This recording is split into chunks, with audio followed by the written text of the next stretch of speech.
हड्डी रोग विशेषज्ञ हूँ। ये जो तकनीक है जिसको रोबोट बोलते हैं, देखिए हर कोई रोबोट के बारे में कुछ ना कुछ जानकारी रखे हुए है। हर कोई मालूम है, एक बच्चे को मालूम है रोबोट एक ऐसा मशीन होता है जिसको कोई कार्य बोल दिया जाए वो अपना कार्य कर लेता है। ये जो रोबोट है ये जोड़ों के प्रत्यारोपण के लिए बना है, केवल कुल्हे और घुटने का। अगर इस मशीन को मैं बता दूं कि इस पर्टिकुलर जैसे आपके घुटने का है, इसमें आपके घुटने पे ऑपरेशन करना है, तो सबसे पहले चिकित्सक के रूप में मेरा क्या काम करना है, आपसे बात करना। आपसे जब बात करके मैं समझा देता हूं कि नहीं आप तैयार हैं कि नहीं, आप तैयार हो जाती हैं, तब बात आती है खर्चे की। खर्चे की बात जब आ जाती है तो आपका एक्सरे किया जाता है, सीटी स्कैन किया जाता है। सीटी स्कैन हम लोग फीड करते हैं जो कि अमेरिका जाता है, वहाँ से हमारा आता है आपके वजन के लिए। सपोज आपका वजन 45 किलो है, आप में किसी दूसरे तरह का उस शेप एंड साइज़ का लगेगा। मेरा करीब 90 किलो है तो मेरा कहीं दूसरे टाइप का लगेगा। तो ये सोच लेना कि सब में दोनों में वही मशीन से काम कर लेगा, नहीं कर सकता है। मशीन को बताना होगा कि आप में इस टाइप का लगना है, मेरे में इस टाइप का लगना है, उसमें उस तरह का लगना है। तो रोबोट क्या होता है, उसको पहले से दिमाग में चला जाता है कि मुझे ये कार्य करना है। वो जब पहले से जान लेता है तो वो समझ जाता है कि मुझे उतना ही चीरा लगाना है। एक आदमी को बोल दिया जाएगा तो वो 4 सेंटीमीटर की जगह 4.5 लगा देगा, 3.5 लगा देगा। छोटा लगा दिया तो बॉल नहीं अंदर जाएगा, बड़ा लगा दिया तो बहुत ज़्यादा खून बहेगा, झूठ मूठ का 2-3 बोतल खून चढ़ाना पड़ेगा। वो सब परेशानियों से आप बच सकते हैं। तो रोबोट का ये सबसे बड़ा विशेषता है, मरीज का सफल इलाज, सटीक इलाज और संतुष्ट इलाज। वो मरीज जितना खुश रहेगा नेचुरली वो अपने कार्य सब चीज कर पाएगा, तो जीवन शैली उसकी प्रभावित नहीं होगी और खुश रह सकता है। Thank you sir. Thank you. परेशान हो जाता है, उसको टॉयलेट जाना भी, अटैच बाथरूम में भी जाना डिफिकल्ट होता है, उस समय जॉइंट रिप्लेसमेंट की बहुत ही ज़रूरत पड़ जाती है। इसीलिए हम बराबर कहते हैं कि जब पेशेंट इसका डिमांड करे तभी आप ऑपरेशन करिए। Joint replacement surgery is and stage surgery, और इसके बाद एक बार अगर आप सर्जरी कर दिए और फेल हो गया तो फिर बहुत परेशानी होती है, रिवीजन सर्जरी सब करना पड़ता है।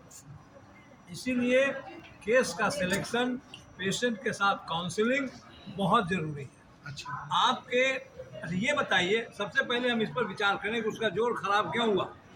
उसका जोड़ अगर उसकी जीवन शैली से मेल नहीं खाया तो खराब हुआ, तो अगर हम कोई जोड़ बदल भी देंगे तो खराब हो जाएगा। बिल्कुल। इसीलिए उसके जीवन शैली जिसके चलते उसका जोड़ खराब, उसको ठीक करना ज़्यादा ज़रूरी है, और नया जोड़ भी बदल देंगे तो वो भी खराब होगा। ये बात तो समझ लेना चाहिए। तो जैसे हमारे भारतवर्ष में स्क्वाटिंग बहुत कॉमन है, देयरफॉर हमारे यहाँ नी का आर्थराइटिस बहुत कॉमन है। अगर आप चुके मुके बैठना, पलथी मार के बैठना, सीढ़ियों पर चढ़ना कम कर दें तो घुटने का जो आर्थराइटिस है उसका इंसिडेंस घटता है। अगर आप जॉइंट रिप्लेसमेंट करा के यही सब काम करने लगे तो फिर बढ़ जाएगा, खराब हो जाएगा। इसीलिए इम्पोर्टेंट चीज़ ये है कि किस कारण से जॉइंट रिप्लेसमेंट की ज़रूरत पड़ी, उस कारण को अगर हम निवारण करेंगे तो परहैप्स जॉइंट, जो नया जॉइंट भी बनेगा उसका भी लाइफ बना रहेगा। सर, अगर प्रथम दृष्टया जिसको कहते हैं पहले प्राथमिक जो उनको समस्या होती है, प्रारंभिक समस्या जो होती है, उस समय अगर आपसे वो मिल लेते हैं, चिकित्सकों से मिलते हैं और ये पता चल जाता है कि आने वाले समय में इनका प्रत्यारोपण तय है, तो उस समय से क्या ये व्यवस्था है हमारे चिकित्सा इस जगत में? हमारे ऑस्टियोआर्थराइटिस का स्टेजेज होता है, स्टेज 1, 2, 3, 4 जी। स्टेज 1 में अगर पेशेंट आता है जिसका कि जॉइंट स्पेस बहुत ही कम खत्म होता है, तो हम लोग उसको जीवन शैली में बदलाव, एक्सरसाइजेज करना, फूड हैबिट्स चेंज करना, विटामिन डी की कमी को कंट्रोल करना, और इस तरह से कैल्शियम का कमी रखना। क्योंकि आप जानते हैं एक चौक भी पत्थर है, एक मार्बल भी पत्थर है। मार्बल पर मार्बल रगड़ोगे तो नहीं घिसेगा, लेकिन चौक पर चौक रगड़ोगे तो घिस जाएगा। अगर हड्डी आपकी मजबूत है, मार्बल है, तो घर्षण कम होगा, चौक है तो घर्षण ज़्यादा होगा। तो ये सब चीज़ का हम लोग करते हैं, उसको हम लोग बोलते हैं कॉन्ड्रोप्रोटेक्टिव ड्रग। कॉन्ड्रोप्रोटेक्टिव ड्रग्स मतलब कि कार्टिलेज को प्रोटेक्ट करने वाले ड्रग दिए जाते हैं। अगर उससे नहीं बनता है तो फिर हम लोग विस्को सप्लीमेंटेशन करते हैं, जो जोड़ के अंदर मोबिल होती है, जिससे कि चिकनाहट रहती है जोड़ में, उसकी कमी को दूर करने के लिए सुई दी जाती है। उससे भी अगर नहीं होता है, चिकनाहट दूर करने के बाद भी अगर घिसन की मात्रा बढ़ती रहती है और जोड़ एकदम ख़त्म हो जाता है, तभी हम लोग जोड़ रिप्लेसमेंट की बात करते हैं। इसीलिए शुरू में बहुत से ऐसे तरीके हैं जिससे ज्वाइंट रिप्लेसमेंट को डिले किया जा सकता है। सर अब रोबोट सर्जरी जो है आपका, इसके बारे में ब्रीफ करते हैं। इतना बड़ा मशीन है, वो कैसे काम करेगा, लोग उसे देखने के लिए थोड़ा सा ये हो रहा है, क्या है, थोड़ा सा इसके बारे में बताइए। थोड़ा सा ब्रीफ सर्जरी में क्या है यार बेटा कि अब हम लोग एक जगह बनाते हैं यहाँ हिप के पास, और वहाँ एक कंप्यूटर आई लगा देते हैं।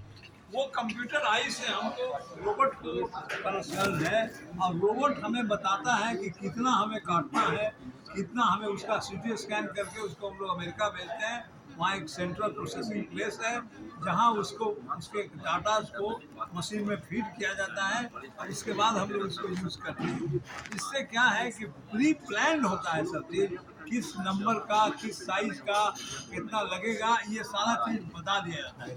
जब ये हो जाता है तब आपको आसानी ये होती है कि जिस चीज़ में 1 घंटा समय लगता है वो मुश्किल से आधे घंटे में हो जाता है। तो इसलिए रोबोटिक सर्जरी का एडवांटेज यही है कि it is precise, it is accurate and it is 100% successful. Thank you sir.